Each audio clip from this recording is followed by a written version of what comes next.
I was like telling him, okay, if you keep doing this or if this doesn't change, I'ma leave. And y'all never left. Hey, you feel like listening? Good, because I feel like talking. Get ready with me while I tell you about how I'm gonna be moving forward in new relationships now that the kid is basically 40. So I've already done my eyebrows and I've done my eyes. Today I use a Makeup Revolution palette called Velvet Rose. Well, Reloaded Velvet Rose. It's neutrals, it's browns, it's golds. It's a really pretty palette. I really like it. As y'all know, I love Makeup Revolution palettes. And this is what we're priming with. This is the L'Oreal Prime Lab Pore Minimizer. It's a pretty pink bottle. I've shared this with you in my last Get Ready With Me or 2 Get Ready With Me's. I'm not sure Get Ready With Me's I put up at this point. But it's in the Chit Chat Get Ready With Me, the one I have on the really pretty yellow dress. And I don't know if y'all been noticing, I have been trying to work on my thumbnails. Y'all, it's a struggle. Well, I'm trying to get a better grip on how YouTube works. I mentioned this in that Get Ready With Me. In that Chit Chat, I tell the story of how I found out I was getting cheated on by my my boyfriend. So anyways, as I'm progressing in life, and if you didn't know, I am 37. I will be 38 this October. And I was talking to my sister the other day, and she's my travel buddy, and we're trying to plan some trips for this year.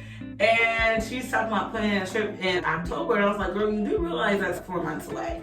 And like, oh my gosh, I'm gonna be 38, and then I'm gonna blink and I'm gonna be 40. And I jokingly keep telling people that I'm gonna be 40 with newborns, but as time ticking by, I don't think it's a joke anymore. I really do think I'm going to be freaking 40 years old with newborns, which I'd rather be 40 years old with newborns and a husband than 40 years old with no newborns and no husband. So if that is how it has to work, then that's just how it has to work. So the differences that I have noticed in myself while dating in my later 30s compared to me dating in my 20s is my tolerance for things.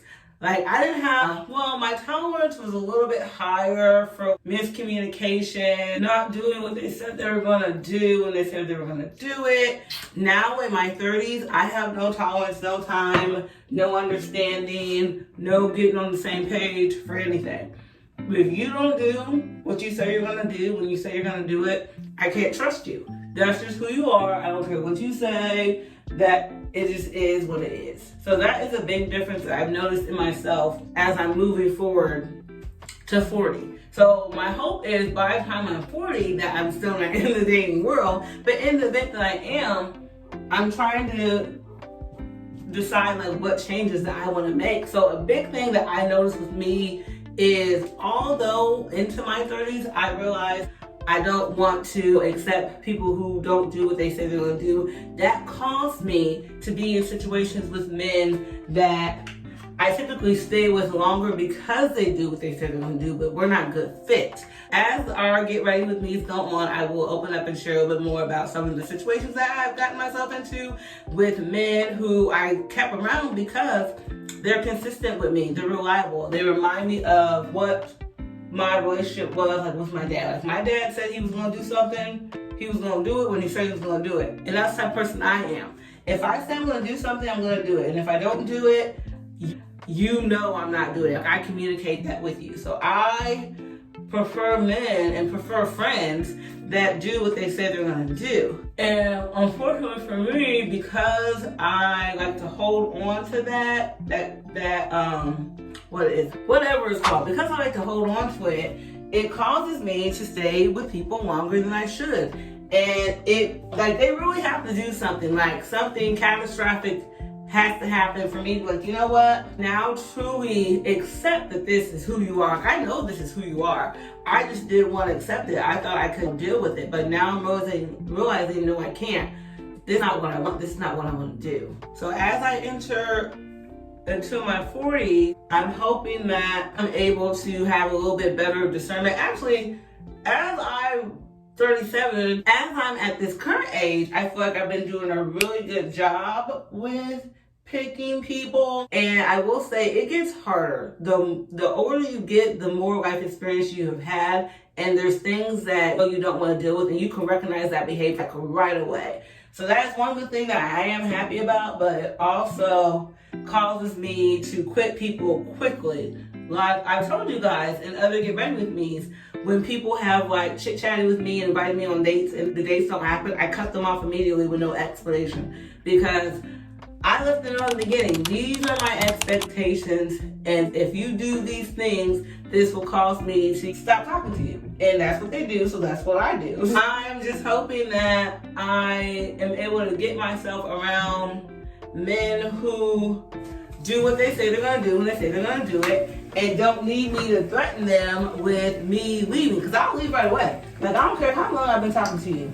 Well, and that's another thing, that's what I was trying to say. Like, I need, when I say that, even if I've been talking, like for example, my last situation that I had, he was doing things that I was not happy with, and I was like telling him, hey, if you keep doing this or if this doesn't change, I'ma leave. And y'all never left. Wow. So I need to be a woman of my word when it comes to that. So if I say I'm gonna leave, I need to actually leave. So I think too, that's another reason why they'll continue to do what they want, because I say I'm gonna leave, but I don't.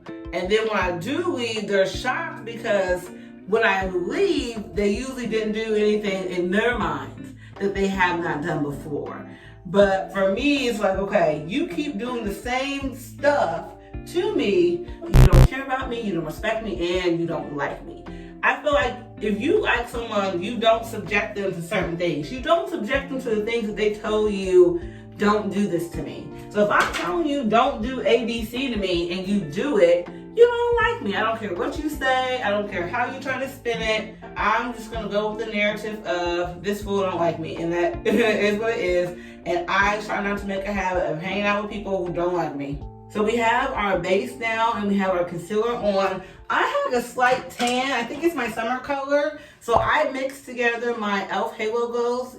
I have the color 5 and the color 6 is tan deep and 5 is medium tan. Yesterday, I just had medium tan on, number 5, and y'all kind of like, I was casket fresh. And I was like, yeah, I definitely have a tan. It's time to mix these two together. So today, I'm looking more even toned. So now that we have our concealer on and it's setting and drying, you know what time it is. It's story time intermission. And for today's story time, I want to tell the story of how his fiance pulled up on us. Woo! Yes, y'all. This man had a whole woman, and actually, I'm not even really sure if she was his fiance or his wife. So, set the scene. I'm on Badu. I'm swiping, and I run across this man. An attractive man. He was a little stocky. Back in high school, I used to love big men, like big, just not a big belly, but big all over. This man, we're gonna call him Chris. He was like stocky, so thick everything, thick arms, legs, just thick head, everything. I was like, oh, he's so pretty.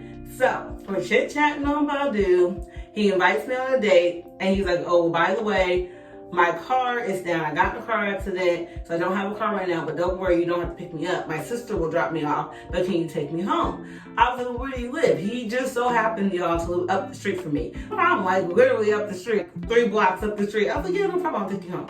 So we go to a restaurant in the neighborhood. We go to Chili's. I love Chili's. And we're chatting, we're conversation. We're on the same page about a lot of things. We both want marriage, we both want kids, and this date was after Fugitive Boyfriend. So if you don't know who Fugitive Boyfriend is, check out my Chit Chat Get Ready With Me, how I found out I was getting cheated on. It's like a story time Chit Chat Get Ready With Me combo. It's a new thing I'm trying. So y'all let me know if you like my story time intermissions, because I like telling them. I think I'm a good storyteller. Anyways, so we're chit-chatting in Chili's. He tells me that he is one of those road workers, so he works for the state, and he'll typically work like late night hours because the pay rate is higher when you work overnight. So I was like, okay, that makes sense. So we were at dinner for 2 hours or whatever. So I dropped him off at home, and I believe that was like a Tuesday or a Wednesday. So we're chit-chatting the days after up until Friday. So we're texting on Friday, and he was like, oh, well, I'd like to see you today. Do you want to hang out today? I was like, sure. I was like, what did you have in mind? He's like, oh, well, we can do whatever you want to do. I was like, okay, well, I was actually getting ready to eat, so do you want to go out to eat? He's like, sure. He's like, do you mind picking me up? Because I still don't have a car right now. I was like, yeah, I can pick you up. Because, you know, he's 3 blocks up the street. Now, they are long blocks, but it's still 3 blocks. So I go up the street. When I pull up to his complex, he's already outside sitting in the car with another guy. So as soon as I pull up, he says bye to his friend. He gets in the car with me. We're chatting for a little bit. He's asking me where I want to go. I asked him, is he in the mood for anything in particular? He's like, I can eat whatever. So I was like, let's go to Applebee's. Yeah, I love Applebee's. I love a good burger from Applebee's. So we literally go around the corner to Applebee's. We go to Applebee's. Applebee's is lit. Everybody in Mama is in Applebee's. And I'm pretty sure it's 10 o'clock at night, 9:30, 10. It was late. So we're in Applebee's. We're sitting in the bar area. And if you're not familiar with Applebee's, you enter, there's a wait area here. Then it opens up to a circle bar, a U-shaped bar, whatever. There's tables around the bar. And then up here are the regular dining area. And actually in this Applebee's, they have a lower level. It was only probably this big. It was 5 or 6 tables down there. So we're sitting in the bar area. So the tables in Applebee's are high-rise tables, and they're all up against the wall. So we're sitting up against the wall. I'm sitting next to the wall, and Chris is sitting next to me. And so we're talking. We're talking about apps. We're talking about our dating history and stuff like that. And he's like, oh, by the way, my name is not Chris. And I'm like, because I have been calling him Chris, y'all, for 3-4 days. And I'm like, excuse me? And immediately I'm thinking, one of two things. One, he's on the run, because mind y'all, this is after he features his boyfriend. Or two, he got a whole family that he's hiding from, and he don't want no one to know that he's on the dating app, which to me doesn't make sense, because it's your whole face. So you can use whatever name you want, but if it's your face, you can't deny that it's not you. So I'm like, oh, well, what is your name? He's like, oh, well, my name is Tyler. FYI, these are not his names. I haven't decided if I'm going to start sharing people's real names or not. I might, because honestly, I don't care if their names are on the internet. They might care. So just in case they do care, I won't say their real names. He's like, my name is Tyler. And I'm like, oh. So I'm like, okay, yep, he's definitely, one of those two things is happening. He's either a fugitive or he got a whole family. So we're eating, everything's fine. Chris Tyler pays the bill and then excuses himself to go outside and smoke. Did not know he was a smoker. I'll try to get over it, whatever. So he's outside, I'm finishing my burger and my fries. About 2-3 minutes later, he comes back in. I guess he took a few puffs or whatever. And he sits back down. Now, Chris Tyler is 6'2", 6'3", like I said, stocky gentleman. And so we're sitting there. I'm kind of like bent over on my plate because I have the perfect last bite of my burger and fry left. And out the corner of my eye, I see like something white. And I'm thinking, why is the server bringing a to-go container? I have nothing to take to go. All of the food is in my body. And next thing I hear is glass breaking, the table shattering. I'm jolted up from my chair, and then I'm standing up. I'm looking around. It's dead silent in the restaurant. Like I said, it was lit in there. Babies and everything. It was loud. Dead silent in the restaurant. I look in front of me. There's a woman who couldn't be no taller than 5 foot. She's a thicker woman, and she's yelling and screaming at me, telling me that Chris Tyler is her man, and that now he is going home with me. And I'm like, and no one is saying anything. No one is talking as her. So like I said, I'm sitting by the wall. So the table is in front of me. She's trying to get to me, but she can't because it's a wall on the table. So she can't get to me. And then Chris Tyler, y'all, Chris Tyler is on the floor. All this body is laying on the floor. And on top of him are trash bags full of clothes. So I think, okay, she must have hit him with the items and knocked him out the chair. And she had to have been strong and mad because she's this big and he's this big. Yes, she's got some weight to her, but it's still a big height difference. That must have been anger that filled her. So as she's yelling and screaming, I'm looking around because I'm looking for a few things. I'm looking to see, did she come alone? Is anyone recording? What is going on? And as I'm like scanning the restaurant, I look, and in this Applebee's, they have windows all around the restaurant, so you're able to see the parking lot. I look towards the door and I see a white Jeep that is parked there, door wide open. So I'm like, oh, she just pulled up and hopped out. And then I'm thinking, wait, how did she know we were here? He didn't even know we were coming here. When I picked him up, like I said, we didn't know where we were going. I didn't even tell where we were going until I started driving out his complex.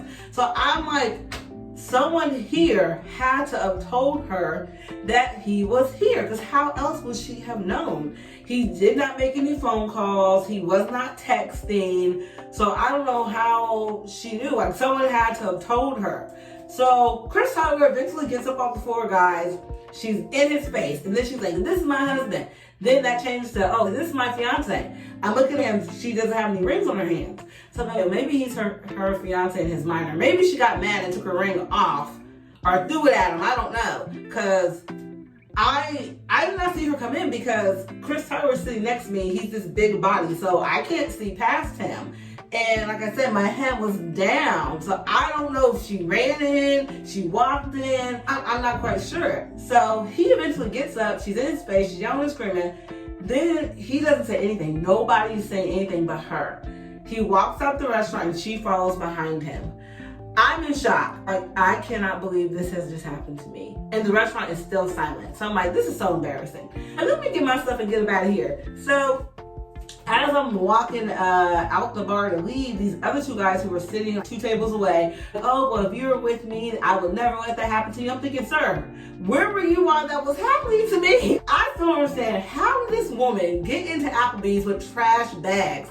Because the restaurant, they have a hostess standing at the door. So the way this restaurant was set up was like a hallway. So you have to pass her to even get in. How did she get past the host of the trash bags and no one thought anything of it? My first thought would be she's going to do some type of violent act. Like, I wouldn't see her with trash bags. Maybe that's how she carries her purse. No, red flags, big red fire truck would have went off in my mind. Man, why do you have trash bags in Applebee's at 10:30 at night? So I'm trying to leave, and as I'm trying to walk out, there's a group of ladies, 6, 7 women, standing in the hallway in the waiting area, waiting to come in. They were apparently waiting for a birthday party. I told you about that lower level. The staff was setting that up for them to have their birthday party. So as I'm trying to walk out, I noticed one woman I know from college. So they're like, oh, don't go outside. And I'm like, what? They're like, she's still out there and she will try to fight you. I said, oh my gosh, no, she's one of those. So they're like, come sit at our table with us until she leaves. So Chris Tyler and her are outside for a minute, y'all, talking. So I'm sitting at the table with them and they're telling me they know this woman from church. And she used to be married before, and she was cheating on her husband with other church members. Wow. And she was also fighting other women in the church. That's how they know that she would have put her hands on me. And I'm like, oh my Lord, have mercy. I have been waiting for like 15, 20 minutes, y'all. And they're like, are you ready to go? We'll walk you out. And I'm like, yes, please walk me out. So they're going to walk me out. The woman, she had left, but Chris Tyler is still there. And he's talking to the bartender, y'all. So they know these people. And I'm just like, oh my gosh. Now, at no point in time when Chris Tyler's woman came up in there did he ask me, was I okay? Did he check on me? Nothing. His ass walked out with her and did not come back in. So I can't recall who cleaned up his stuff.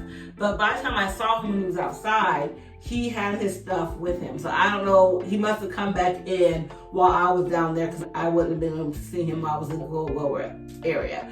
So the women I was with walked me right by him, walked me to my truck, got me in the truck, waved me goodbye. Chris Tyler's just standing there looking sad. So the next day, I get a text message from Chris Tyler, and it's the wrong message. He intended to send it to his woman, but he sent it to me. So it was basically saying that he did not know me. He didn't know how he got there with me. He wants to work on his situation, his relationship with her.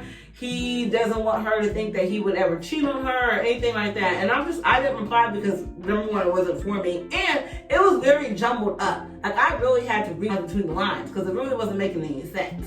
Then either the next day or 2 days later, he sent the text that was intended for me. And then he was like, I guess he didn't realize that he sent that other one. And then he was like, he was telling me that he's been broken up with this woman. They don't live together. He doesn't know how she got his things. He doesn't know how she ended up in Applebee's where we were.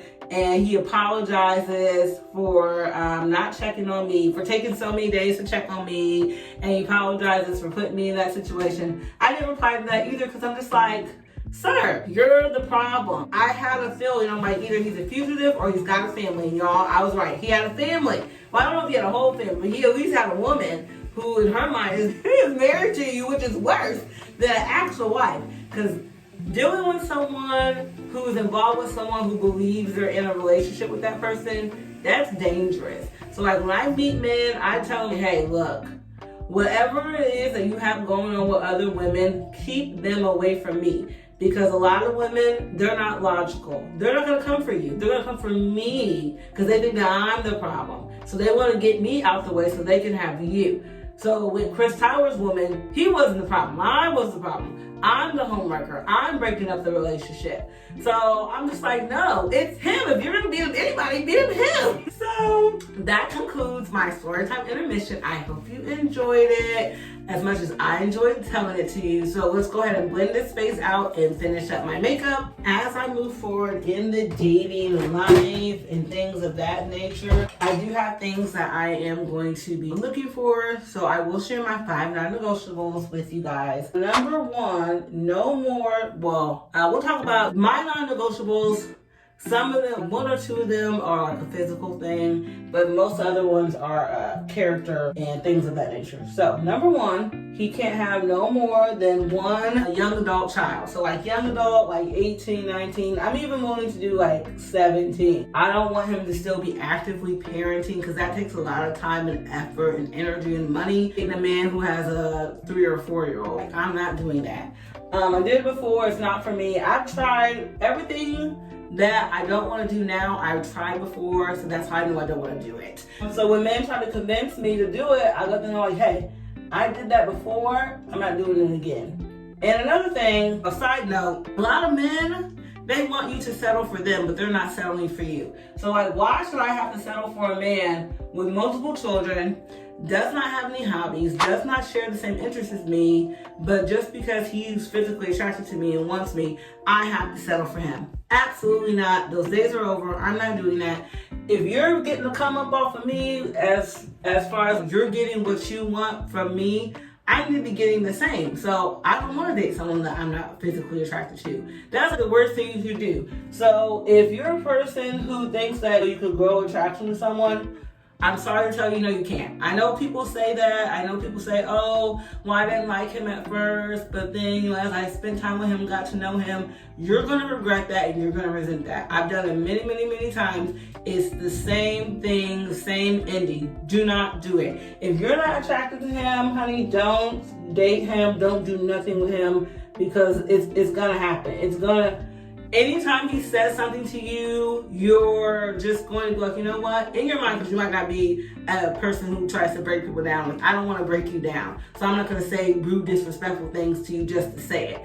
I save all that until I'm done with you. I'm not going to be disrespectful while I know I'm still going to entertain you. The disrespectfulness comes after I'm done with you and I've told you I'm done with you. You just ain't left yet. So my word of advice is do not date someone that you are not physically attracted to. You will be in a world of just upsetness, and there's nothing you can do about it because it's a choice that you made. You can't get mad at someone because they're not attractive to you. That's your fault. That's not their fault. So when given the choice, just because you may be lonely and desperate, I do not believe in desperation. For example, for me currently, I ain't dating nobody in almost 6-7 years. And that is okay. And that's because I'm not supposed to date anyone in 6-7 years. So during that time, I try to avoid people that I'm not attracted to because it just leads to the same ending, just leads to me just being mad because I'm like, at the end of the day, I wasn't attracted to you anyways, but I'm giving you a chance, but you're turning around and you're being mean to me. Wow. How does that work? So if you're gonna do anything, date people you're attracted to. That's my main tip of advice. I feel like that is a popular opinion that a lot of people have been talking about. Well, popular for women, unpopular for men. Like, men feel like women should settle in the looks department. They should not. They feel like they can look like a beach ball and wear sweatpants with stains on it and oversized t-shirts, but they deserve a woman who keeps up with her appearances and cares about how she presents herself to the world. They feel like they should get her, but we should get the beach ball. Hell to the no. No. If I'm being well presented and care about my appearance, that's what I want as well. I've turned down dates from men who, like I said, don't live the same lifestyle. Like my lifestyle is I'm on that 1,700 calorie diet and then I work out 4 times a week. If you're a person that just eats out every day, you don't cook, your body just needs love, you're not taking care of yourself emotionally, mentally, and physically, we're not compatible because I take care of myself greatly, and so I don't want to intertwine myself with someone who does not do the same. So that's one of my non-negotiables, the kids thing and the lifestyle thing. And then when it comes to physical attractiveness, I want to be physically attracted to him.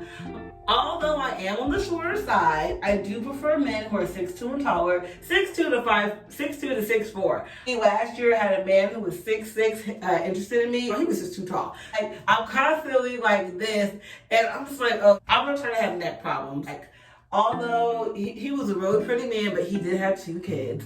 But I was willing to, I know, and for me, I know I'm not going to date someone right off top. But they're a cool person, so I'm like, well, they're cool to hang out with. Because who's to say that they want to date me? They may learn something about me that they don't like.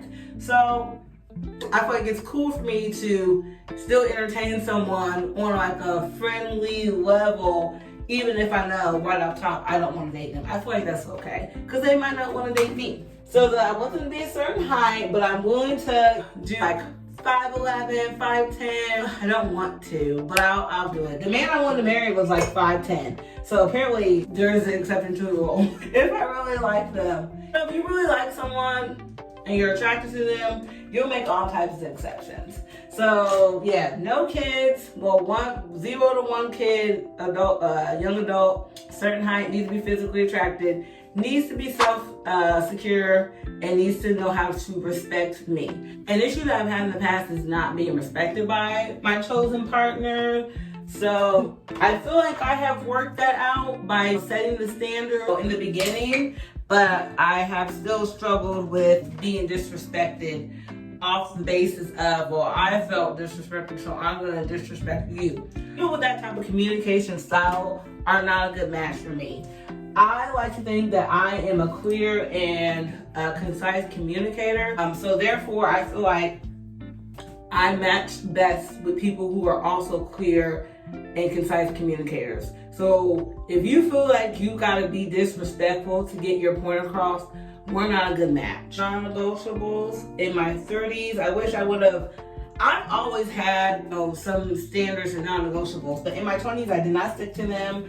In my 30s, like my early to mid 30s, 30 to 35, I stuck to them a little bit more, but there were people who got past the cracks, and like I said, they stayed around because they were being consistent and being reliable. That is a big thing to me. I grew up with consistency and reliability, so that tends to keep me around. Even though they be disrespecting me and I know it's wrong, it's like, well, I try to rationalize it. Well, he went through this out, so this is why he's acting like this. So let me refer him to a therapist. I know I work with therapists. I know a lot of them. Let me refer him to one. And then the wannabe therapist in me tries to therapize them and help lead them down the path of a good, healthy life. I'm really big into getting people to journal. And I'm like, well, let's do some journaling. Let's take some nature walks. Let's lay in the grass and take deep breaths. And I'm all about having a whole, healthy life, mentally, like everything. And so I tend to get men and keep men that are projects. And I don't want a project, so I don't know why I keep getting them and keeping them. I need to throw their asses back. So moving forward, if another project comes upon my doorstep, his ass is going back because I don't want that. My project days are over. I was doing projects in my teens and 20s. I'm basically 45. I'm not building a man. I'm ready-made, already assembled, and ready to use. I don't want someone that I gotta build up. Shoot, no, I don't want to do it. Okay, so since we have like burgundy eyeshadow, we're gonna do this pretty, it's like a burgundy-ish dark red. I'll show it to you. Putty blush from e.l.f. It is in the color, I think it's Caribbean. Caribbean or Caribbean, however you want to say it. So let's pop this on my cute cheeks. And what I love about this blush, y'all, because of the lighting, it's not turning up as pretty as it is in person. It's very buildable. I use this big fluffy brush from e.l.f. I can't think of the technical term, the name for this brush, but it's a big fluffy one. And this blush is very buildable when you're doing it this way. So I'm just taking the brush and dipping it into the product. And I'm just building it up, and it literally makes it look like it's just coming out of my skin naturally. Like I'm just naturally flush. Well, I'm a little too flush, so let's turn it down a little bit. I'm gonna use my, what's this thing called? This is like a brush cleaner for powdered products. So like your eyeshadows, and I know that was a cream product, but I barely had much product, so this will still work. So just rub it in there. It's just like a little net. You rub it in there, and then I'll go back on my cheeks to diffuse it so I don't look as flush. Okay, that looks so much better. Now I look a little bit more flush. Now I look like a cute little Cabbage Patch doll. I used to love Cabbage Patch dolls growing up. OMG. So please pray for me on the dating scene. Pray that I stick to what I say I'm gonna do. I have not met anyone new recently. You know, I've chit-chatted with people, but as far as like exchanging numbers, I haven't done that because during our conversations, I learned things that I'm not interested in. For example, 2 weeks ago, I was up in the club checking my thing, and I was talking to this young man. Y'all, why was he 24 with a 5-year-old and a 1-year-old? And really thought that I was gonna talk to him. I'm like, sir, not only do you have the 2 kids and one of them being 1, that's too young. We're 13 years apart. What do we have in common? We don't have anything in common. At least I don't think. I don't think as a 37-year-old woman, I have anything in common with a 24-year-old who's not a family member. So unless you're a family member, we don't have anything to talk about. I can find something to talk about with my little cousin who's in his 20s. We can find something to talk about. But I'm not going to look for something to talk about with a 24-year-old who's not related to me. Like, we don't need to be speaking at all. We're not on the same wavelength. We're not in the same generation. We don't have to talk. So keep me lifted in whatever type of prayer system it is that you use. I hope you enjoyed getting ready with me just as much as I enjoy getting ready with you. And if you haven't already, go ahead and give this video a thumbs up and comment below your favorite part of this video so we can chit chat in the comments. And if you haven't already, go ahead and subscribe to my channel and turn on and hit that bell to get notified every time I upload a video, which is going to be 2 to 3 times during the week. Which is going to be 2 to 3 times during the month of June, because y'all know I am on the road to monetization. So pray for the kid, help me get there. And go ahead and check out this video because YouTube picked it just for you. See you there.